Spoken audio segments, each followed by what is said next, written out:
The mud sloshed around my boots as I stared at the absurd trench cutting straight across my pasture, a deep, jagged scar in the earth, wrapped right around my ranch like a noose. And the worst part? The HOA wasn't even my HOA. They had no jurisdiction over my land, no claim, no right. Yet here I was, standing at the edge of a massive ditch they had dug to keep me in check. I tasted dust and rage in my mouth. They thought they could wall me off like some feral animal? Well, if they wanted to play dirty, they just forgot one thing. I knew how to dig too. And I knew exactly what to fill their office's ditch with. Ever wonder what happens when you treat a wronged man like a cornered beast? I woke up that morning expecting nothing more exciting than feeding the horses and fixing the south fence where a few posts had sagged. The sun had barely crested the hills, casting long golden fingers across my land, when I first noticed something wrong. At first, it was just the absence of the familiar, the steady creak of the gate as the morning breeze pushed it open and closed, the crunch of gravel under my boots as I headed down to the barn. They were all swallowed by an unnatural silence, a kind of hush that settled over the ranch like a heavy quilt. I cut across the yard, coffee in hand, boots kicking up dust, and that's when I saw it. A fresh scar, a gash ripped into the earth, running parallel to my property line. No, not parallel, on my property, carving a twisted half-circle that stretched far as my eyes could see. My stomach dropped. I crossed the pasture at a run, my coffee sloshing onto my jeans, not even caring. The ditch was wide enough to swallow a pickup hole, at least 8 feet across, maybe 5 feet deep, raw dirt mounded up in uneven hills on either side. It snaked around the ranch perimeter like a prison trench from a century-old battlefield. Tire tracks crisscrossed the fresh dirt, heavy machinery marks pressed deep into the earth. I staggered to a stop, breath clouding in the cool morning air, heart pounding. This wasn't erosion. This wasn't an accident. Someone had done this. Rage and disbelief twisted together in my gut. I whipped out my phone, snapping pictures as fast as my thumb could move, documenting the destruction. Off in the distance, past the far fence line that divided my land from the little suburban development next door, I saw them.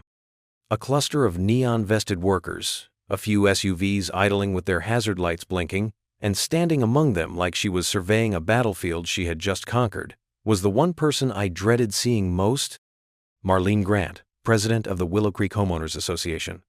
My blood ran cold, then hot again. My ranch wasn't part of their HOA, never had been. I made damn sure of that when I bought the place years ago.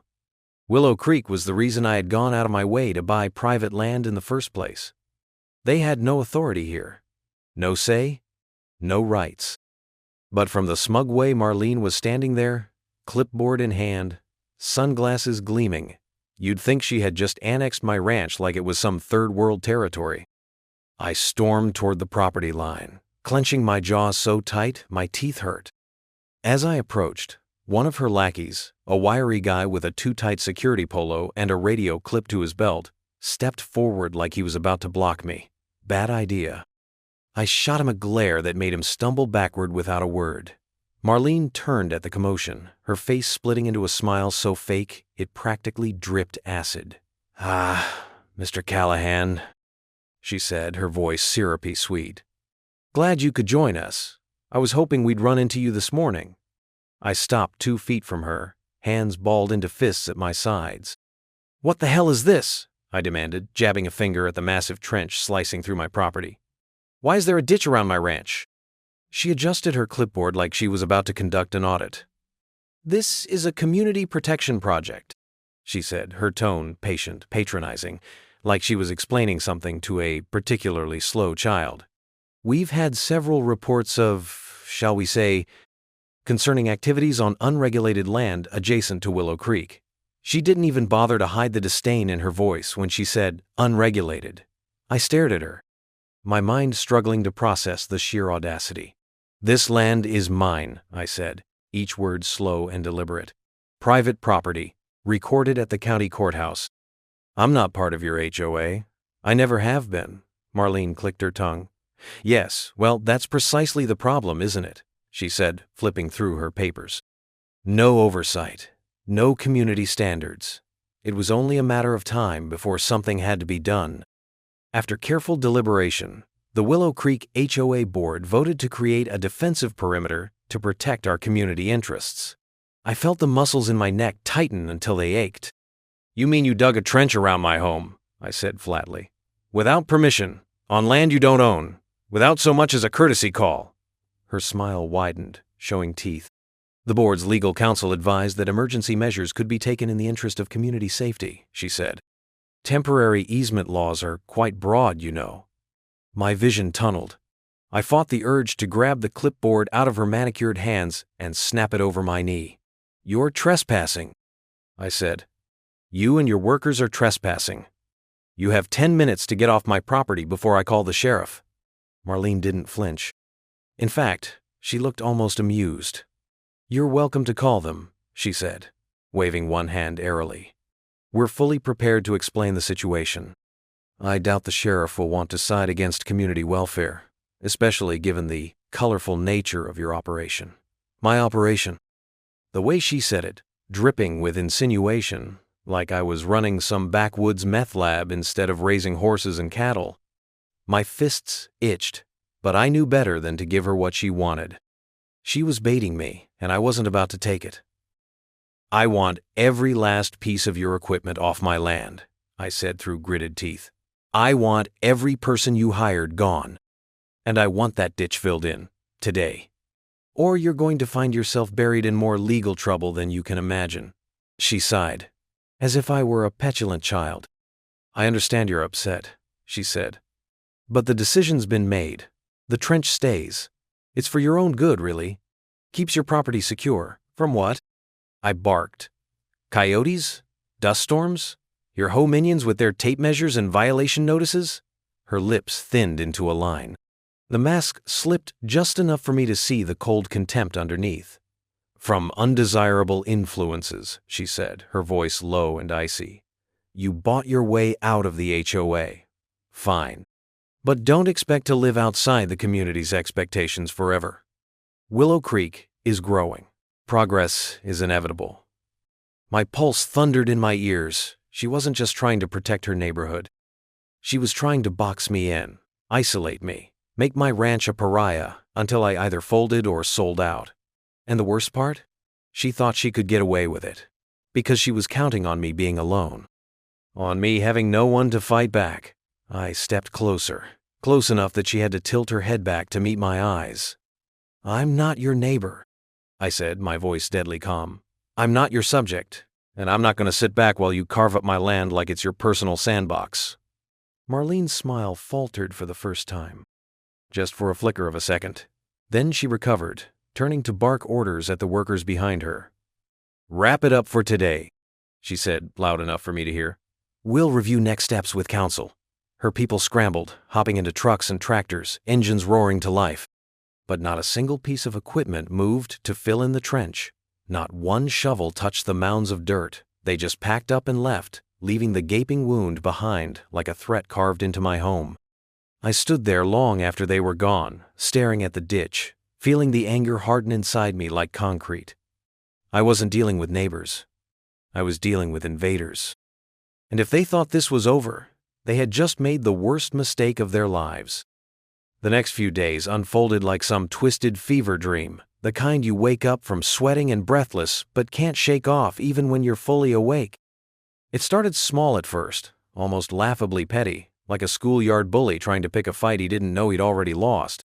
Bright orange notices started appearing overnight, zip-tied to my gate like decorations for a parade I was never invited to. Notice of community non-compliance. They read in bold, ridiculous font, as if stapling bureaucratic buzzwords to my fence post gave them the authority they so desperately craved. The first one claimed my barn exceeded the acceptable structure guidelines for Willow Creek, even though my barn had been standing longer than the entire dam subdivision. Another accused me of excessive environmental runoff endangering adjacent properties, which was rich, considering the only runoff my land produced was rainwater and a bit of dust when the wind kicked up. I tore down the notices each morning and tossed them into the fire pit behind the barn, the flames devouring their hollow threats without a second thought. But they didn't stop. They multiplied.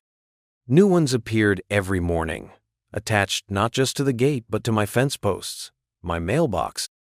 Even one bold soul who had the audacity to tape one directly to my front door while I was out checking the western pasture. I started documenting everything, snapping pictures, recording timestamps, even catching glimpses of the HOA patrol car idling at the end of my drive, just beyond the property line, pretending to be part of routine surveillance. I didn't respond. I didn't escalate. Not yet. Let them build their case, pile on their falsehoods. Every lie was another nail in their own coffin, and I was more than willing to hand them the hammer. The next attack wasn't so subtle. I came home from town one afternoon, groceries sliding in the bed of my pickup, only to find the power out. I frowned, climbing out of the truck and heading to the main breaker near the barn. Everything looked fine. No tripped switches, no blown fuses.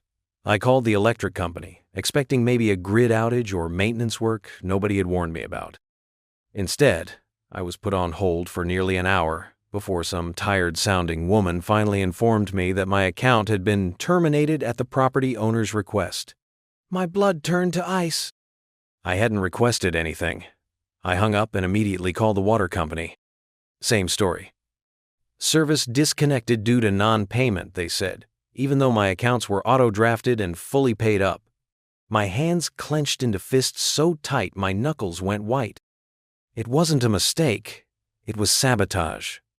The Willow Creek HOA had gone beyond notices and into full-blown war tactics, trying to starve me off my own land.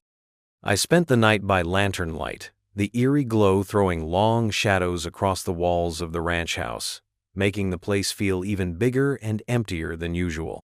Every creak of the floorboards, every groan of the wind against the siding made my skin crawl. It wasn't fear, it was fury. Controlled, simmering fury, the kind that seeped into your bones and refused to leave. The next morning, I had a generator delivered from a supplier 2 counties over. Hauled it onto the porch myself, got it running, and restored power to the essentials. I set up rain barrels for backup water, checked my well pump, and stocked the pantry like I was settling in for a siege. Because that's exactly what this was. A siege. Marlene and her HOA cronies weren't going to stop until they either broke me or forced me out, and they had no idea who they were dealing with. The third attack came a few days later, and it was the most brazen yet. I was fixing the east fence line, the one closest to Willow Creek, when I heard engines approaching. I wiped sweat from my brow and turned, expecting maybe some lost delivery truck or another snooping patrol. What I saw instead made my jaw clench so hard it hurt. 3 black SUVs rolled down the access road that bordered my property, dust billowing in their wake. They moved in a tight formation, windows tinted dark, tires crunching over gravel with slow, menacing deliberation. At first, I thought maybe it was some kind of law enforcement convoy, but as they pulled closer, I saw the decals stenciled onto their doors. Willow Creek Community Safety Patrol. My laugh was dry and humorless. Safety Patrol, my ass. This was intimidation, plain and simple. The SUVs stopped at the mouth of my access road, blocking it entirely. A few seconds later, doors popped open, and a small army of men and women climbed out. Security polos stretched tight over bloated chests, radios crackling on their belts, hands resting casually, but not innocently, near the holsters of what looked like pepper spray and batons. One of them, a tall guy with mirrored sunglasses and a clipboard tucked under one arm, took a few steps forward and raised a megaphone.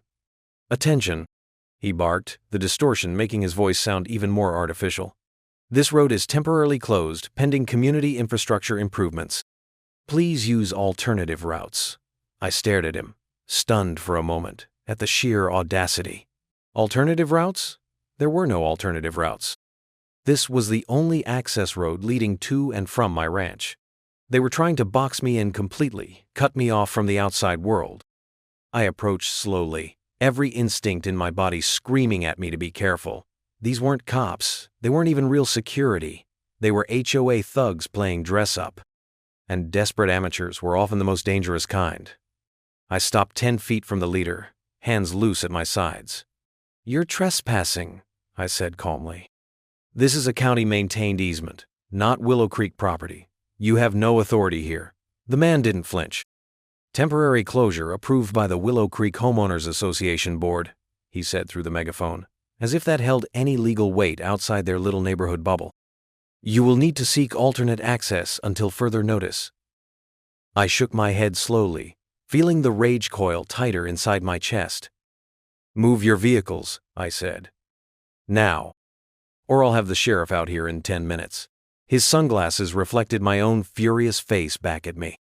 "You're welcome to call law enforcement, sir," he said, the faintest smirk curling his lips. "But I doubt they'll side with someone causing so many issues for the community. It wasn't just arrogance, it was strategy. They wanted me to lose it. To scream, to shove, to give them the excuse they needed to paint me as the aggressor, maybe even to press charges. I saw the trap clear as day and refused to step into it. Instead, I pulled out my phone, snapped a few pictures, then switched to video mode and started recording. I panned slowly across the SUVs, blocking the road, zoomed in on their decals, caught the faces of every man and woman standing there trying to look official. "Smile," I said.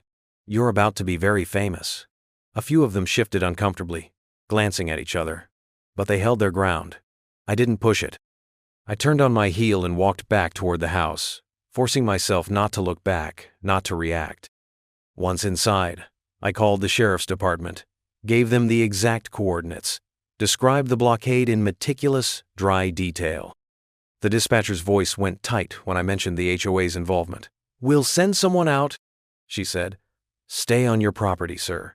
I hung up, set the phone down, and sat by the window, watching.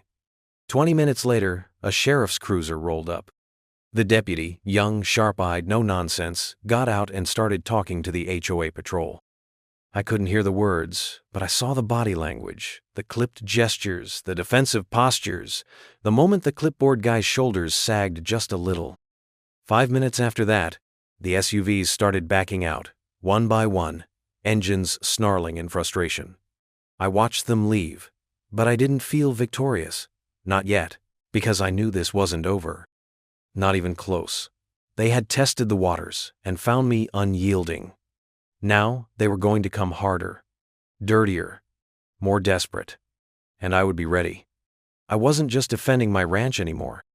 I was preparing to end the war they had started, and when it ended, it wasn't going to be a slow, polite negotiation. It was going to be absolute, final, and they were going to regret ever thinking they could dig trenches around my life without burying themselves first. It happened at 2:37 a.m. I know the time exactly because I woke up to the low, grinding growl of heavy machinery in the distance, a mechanical snarl that didn't belong in the quiet belly of the night. At first, I thought maybe it was a dream, the kind of half-formed nightmare born from too many nights of stress and sleeplessness. But when the floorboards beneath my feet vibrated ever so slightly as I stood from bed, I knew this was real. I threw on jeans and boots without socks, grabbed the flashlight off the windowsill, and bolted out the front door into the darkness. The air was cold and heavy, saturated with the scent of diesel fumes and churned earth. I cut across the front pasture, the beam of my flashlight slicing through the night, heart pounding with a sick sort of certainty. And then I saw them. 3 bulldozers, their engines rumbling like beasts from some industrial hellscape, moving slowly and methodically along the perimeter of my land. Their headlights threw harsh white beams across the pasture, illuminating the already violated ditch that they were now deepening, widening, transforming from a nuisance into a full-blown invasion trench. Behind the machines, a convoy of smaller utility vehicles followed, carrying men with shovels and concrete barriers, their faces shadowed but their intent unmistakably clear. They were here to finish what they had started. They were here to make sure the wound they had opened in my land never healed. I sprinted the last few yards to the east fence line, ducking behind a cluster of scrub to stay out of sight. My stomach twisted as I watched one bulldozer's blade plow straight through a section of my fencing, snapping the posts like matchsticks and sending splinters flying into the night. Beyond the broken fence, my cattle scattered in terror, their panicked bellows tearing through the air. 2 calves stumbled and fell in the churned-up mud, their small bodies flailing helplessly. I felt something inside me break, clean and sharp, like a cable snapping under too much strain. I was past rage, past reason. This wasn't just harassment anymore. This was war. I pulled out my phone, hands shaking, and started filming. I captured everything: the bulldozers chewing up the earth, the workers hauling in rebar and concrete blocks, the fence reduced to kindling, the injured animals limping and panicked. Evidence. Undeniable, unforgivable. I called the sheriff's department again, my voice tight and clipped, giving them the details, the location, the evidence I had recorded. The dispatcher promised to send units immediately, but even as I hung up, I knew it wouldn't be fast enough. It never was. The law moved like molasses, weighed down by paperwork and politics. Meanwhile, the HOA moved like termites, hollowing out everything decent from the inside before anyone even realized the damage was done. As I crept closer, rage bubbling under my skin, I caught sight of Marlene standing near one of the trucks, her arms crossed, clipboard clutched tight against her chest. Her silhouette was backlit by the work lights, casting her in a halo of false authority. She wasn't directing the work. That would make her too easy a target. No, she was standing just far enough away to claim plausible deniability later, to pretend she was just observing, not orchestrating. But I knew the truth. She was the architect of this invasion, the general of this siege, the coward hiding behind her army of hired hands. One of the workers shouted something, and I watched in horror as another bulldozer angled its blade lower and began scraping into the irrigation lines I had installed 2 years ago, the ones that fed the upper pastures. Water gushed forth, dark and uncontrolled, turning the churned earth into a sucking swamp. My livestock had no chance now. They would slip, break legs, drown if they stayed in that chaos. I cursed under my breath and bolted back toward the barn, cutting across the side pasture, heart hammering against my ribs like a drum. I threw open the gate, grabbed the quad bike, and tore across the field toward the cattle, herding them with shouts and sweeps of the headlights, pushing them back toward the higher ground near the south fence. Mud sprayed up in great arcs behind me, the smell of diesel and churned earth and panic thick enough to choke on. I didn't stop until the last calf was out of danger, limping along behind its frantic mother. Only when I was sure they were safe did I kill the engine and sit there, breathing hard, mud soaking through my jeans, the flashlight still clutched white, knuckled in my hand. And as I sat there, staring at the ruined pasture, the shattered fence, the torn-up irrigation lines bleeding out onto the soil, a single crystalline thought cut through the chaos. This would not stand. I was done playing defense. Done calling for help that would always arrive too late, done pretending this was some neighborly dispute that could be solved with a firm letter and a few legal threats. They had crossed the line, they had declared war, and it was time I answered in kind. I spent the rest of the night documenting everything. I filmed the destruction from every angle, photographed the injuries to my animals, recorded voice memos narrating every infraction, every violation, every injury inflicted on my property and my livelihood. I called the vet at first light, had him out to examine the calves and the rest of the herd, paid him extra to document everything in painstaking detail.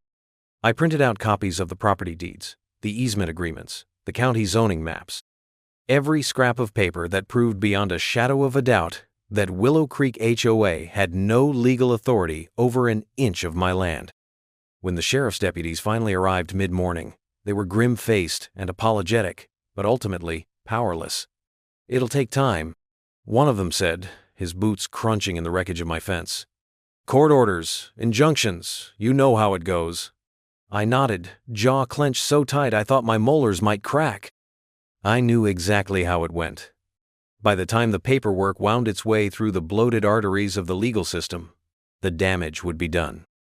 They'd have buried me in bureaucracy while they bulldozed everything I owned into the dirt, unless I acted first, unless I hit them where it hurt, unless I made them regret the day they ever heard the name Callahan Ranch. I stood in the ruins of my pasture, mud soaking my boots, and made a decision. Not a flash of anger, not an impulsive outburst. A cold, surgical choice. I would strike back, not with fists, not with rage, with something far worse. With precision, with inevitability, with finality. Marlene and her army had declared war, and I was going to show them what real retaliation looked like. The ditch they had carved around my ranch was going to be their tombstone. They just didn't know it yet. I didn't sleep that night. I didn't even try. I sat at the kitchen table, the old wood scarred and pitted from years of use, the soft hum of the generator outside filling the air with a low, constant growl. Spread across the table were maps of Willow Creek, satellite images, property records, HOA meeting minutes, news articles, and a thick manila folder I'd been building with every stupid, illegal thing they had done to me in the last 6 months. This wasn't going to be some messy, emotional outburst. It couldn't be. No, this had to be perfect, surgical, ruthless. I wasn't aiming for a slap on the wrist or a court fine. I wasn't interested in some drawn-out legal squabble they could twist into a martyr story. I wanted obliteration. I wanted the Willow Creek HOA reduced to ashes so thoroughly that no one even remembered their name without tasting bile. And to do that, I needed a plan that didn't just punish them. It had to end them. Legally, visibly, and without a single fingerprint they could trace back to anything other than their own arrogance. I started by identifying the heart of their operations, Marlene's lair. The HOA headquarters wasn't some shiny city building. It was a converted old real estate office sitting right at the front of the Willow Creek subdivision, a squat brick building that looked more like a DMV that had given up on life. The parking lot out front could fit maybe 20 cars, and from the aerial maps, I could see they had installed a few cheap security cameras, but nothing serious, probably standard off-the-shelf junk. A quick check of the county registry confirmed that the property was owned by the HOA itself, not rented. Good. That meant any damage or liability would fall squarely on the board's shoulders. I spent the next 3 hours compiling everything: their drainage permits, their water management plans, their building occupancy codes. And buried in the paperwork was the key. Their building had a gray water runoff system tied directly into the outdated town sewer grid. Old, poorly maintained, and according to the most recent inspection report, barely compliant even under lenient county standards. Meaning if anything happened to it, say, if an overwhelming amount of foul liquid suddenly flooded the system, it would be catastrophic. Violations, health codes, environmental infractions, insurance claims, maybe even full condemnation. The idea clicked into place so hard and fast it almost knocked the air out of my lungs. If they wanted to dig a moat around me, fine. I'd dig one around them too. Only mine wouldn't be dry. Mine would be alive. I pulled out my phone and made the first call to a buddy named Travis who owed me a favor. Travis wasn't the kind of guy you found on Yelp. He was the kind of guy who fixed things quietly for ranchers, farmers, and the occasional prepper compound. His specialty? Earthworks, ditches, runoff control, and he didn't ask too many questions. "How big?" Travis asked after I explained, keeping it vague. "Big enough for a controlled breach?" I said, "Needs to ring their whole lot? Fast, deep, ugly? You think you can handle it?" He let out a low whistle. "Man, you're asking for a biblical-grade mess. You got the permits? County land nearby. I'll take care of the paperwork," I said, already scribbling notes. "This has to be official. Above board. No shovels at midnight." Travis chuckled. "You paying cash?" "Half now, half after. Plus a bonus if it's done within 72 hours. You got yourself a crew," he said. "Just send me the specs." I spent the next day doing 2 things at once: gathering paperwork to make the project look legitimate and quietly preparing the payload. My ranch had a septic overflow pond tucked behind the southern fields, a relic from before I installed the new system. It wasn't pretty. Over the years, runoff from animal pens, old feedlots, and general waste had collected there, stewing under the Texas sun into something that could probably dissolve concrete if left long enough. Perfect. With a few rerouted irrigation lines, a couple of pressure pumps, and some clever ditch work, I could divert that putrid, noxious slurry straight into the ditch Travis was going to build, and then right into Willow Creek's precious little headquarters. Legally, it would look like an unfortunate accident. Heavy rains, poor soil integrity, bad runoff management, a perfect storm of incompetence that no HOA board could explain away. I wasn't just going to beat them. I was going to bury them under their own arrogance and paperwork. and they'd never see it coming until it was already too late. I spent the next 2 nights rigging everything. Installing the pumps, camouflaging the pipes, digging out the overflow trenches by hand when necessary. I worked by moonlight, my body aching, my muscles screaming for rest. I didn't stop. Not even when my hands cracked and bled. Not even when my back seized up so bad I thought I might collapse. This wasn't just revenge anymore. This was survival. This was justice. Meanwhile, I made sure to document every step. Not my sabotage, of course, but the legitimate parts. I took photos of Travis and his crew working. I filed permits for emergency soil drainage improvements, citing the recent trench work around my ranch as a destabilizing factor for nearby properties. I logged weather reports, showing the likelihood of heavy rains over the next week. I even filed a formal complaint to the County Environmental Board about potential runoff risks from the Willow Creek HOA, citing their ongoing trench projects as a source of concern. Every piece of paper, every time-stamped photo, every notarized form built a wall of plausible deniability so high that not even the most aggressive lawyer could scale it. On the 3rd day, Travis finished the moat around the HOA building. It wasn't huge, maybe 6 feet wide and 3 feet deep, but it didn't have to be. It just had to trap the water, channel it, force it to collect and rise until it had nowhere else to go but inside. The timing was perfect. Dark clouds had been gathering all afternoon, the air thick with the promise of a coming storm. The first drops started to fall just as I finished triple-checking the pumps and sealing the pressure valves. I stood there in the rain, soaked to the bone, watching the storm build over the horizon like some avenging god, and smiled for the first time in days. Let them come. Let the skies open up and flood this fake kingdom of vinyl fences and manicured lawns. By the time the sun rose tomorrow, Marlene Grant and her cabal of suburban tyrants would be wading through a sea of their own hubris. And there wouldn't be a damn thing they could do to stop it. Everything was ready. Everything was documented. Everything was legal. They dug their grave around my home. Now, it was my turn to flood theirs. And God help anyone foolish enough to stand in the way of the flood I was about to unleash. The storm broke just after midnight. A low, angry rumble rolled across the plains, rattling the windows and stirring the cattle into restless huddles under the lean-to. I stood by the south pasture gate, rain slicking down my face, boots sunk ankle-deep in the sucking mud, watching the sky crack open with white fire. This was it. No more planning, no more patience. It was time. I pulled the final release valve on the main pump system, heard the distant groan as the ancient pressure line surged to life, and felt a grim satisfaction as the first shudder of dark, filthy water began its long journey toward Willow Creek's little kingdom. Across the fields, hidden in the folds of the land and shielded by sheets of falling rain, the trench Travis and his boys had carved around the HOA office sat waiting like a noose tightening around a throat. The first wave of runoff hit the outer moat with a dull, sucking roar, and from my vantage point atop the ridge, it was like watching an artery rupture. Thick, black, greasy sludge. The accumulated filth of years of livestock waste, rotted vegetation, stagnant water, surged into the trench, bubbling and churning as it overwhelmed the feeble runoff barriers Marlene's people had erected around their building. Within minutes, the narrow trench filled, the water rising like a slow, malevolent tide. It pressed up against the concrete footings of the office, seeped into cracks and foundation seams, found every weak point, and widened it mercilessly. Their cheap little kingdom was defenseless. I had built the pressure right, engineered the slopes perfectly.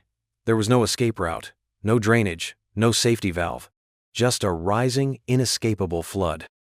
By 1:30 a.m., the water breached the parking lot, pooling around the SUVs and sedans of Willow Creek's elite like a grotesque moat from a medieval nightmare. Then it started lapping at the front steps of the office itself.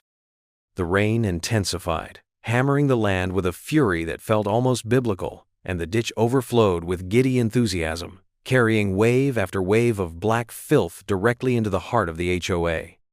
I couldn't hear the first alarms over the storm, but I saw the flashing lights from a distance. The desperate red blinks of security systems shorting out as the first streams of wastewater poured through the office's cracked windows and warped door frames. I imagined the scene inside, carpets soaking, computers sparking and dying, the clean, sterile smell of fresh paint and office supplies giving way to the rank, sulfurous stench of liquefied cattle waste and pond scum. I stayed hidden, watching from the shadow of an old oak at the ridge, documenting everything with the night vision camcorder Travis had loaned me. The water kept coming, relentless, tireless, purposeful.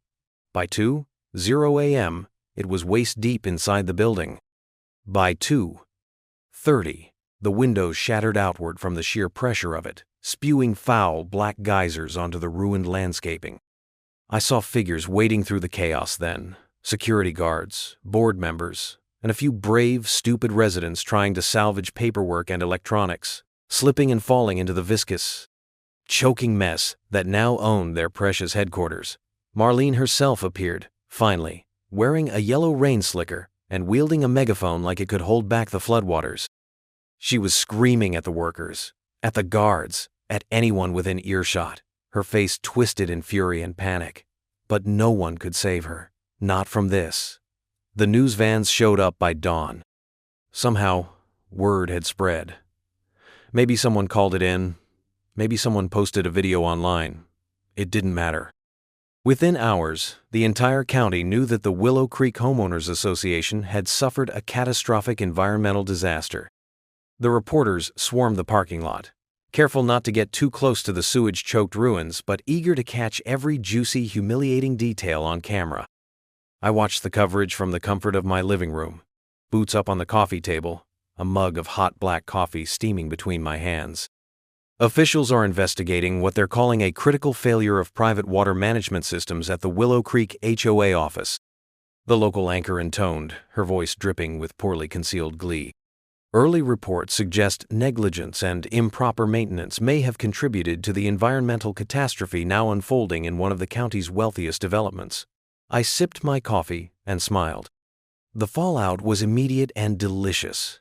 Residents of Willow Creek, already sick of Marlene's endless violations and fees, turned on the board like sharks in a feeding frenzy.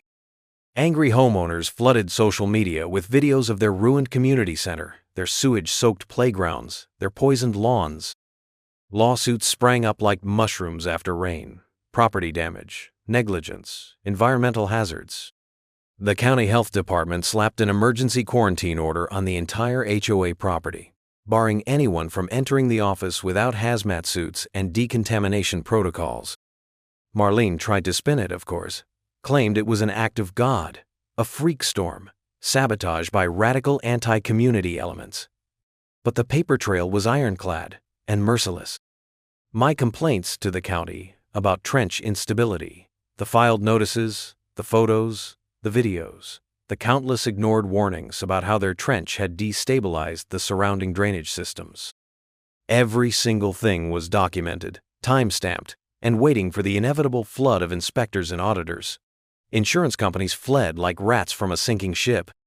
The HOA's policy was voided on the grounds of gross negligence and unapproved structural alterations. Without insurance, they couldn't pay for the cleanup. Without cleanup, they couldn't reopen. Without reopening, they couldn't collect dues. Without dues, they couldn't exist. Within a month, Willow Creek HOA declared bankruptcy. Marlene resigned in disgrace, fleeing the community under a cloud of lawsuits and public humiliation. Her smug face, once a fixture of every board meeting and newsletter, disappeared from the landscape like a ghost. The office was condemned, bulldozed flat, and the land underneath it declared a biohazard site pending expensive, multi-year remediation, a cost the broken HOA could never afford. Willow Creek itself fractured into chaos. Without a central authority, the residents split into factions, each blaming the others for the disaster.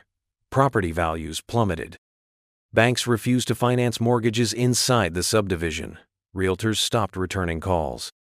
The community that once sneered at me, tried to cage me, and tried to bleed me dry, was now rotting from the inside out, crumbling faster than the mud walls of their flooded little empire. And I went back to work fixing my fences, repairing the irrigation lines, nursing the injured calves back to health, rebuilding what was mine, free, untouchable, unbowed. The ditch they had dug around my ranch still scarred the land, a reminder of their arrogance. But I didn't fill it in. I let it stay. Let it be a monument to their failure. A warning to anyone foolish enough to think they could strong-arm a man on his own land. I didn't celebrate. I didn't throw a party. I didn't need to. Every time I walked my property lines and looked across the fields to the ruins of Willow Creek, I felt the deep, quiet satisfaction of a man who had won on his own terms. No rage, no violence. Just cold, precise justice, delivered by the hands they thought they could control. Some people build walls to keep others out. Some dig trenches to trap them in. I built a flood to wash them all away. And when the waters receded, the only thing left standing was the truth and me.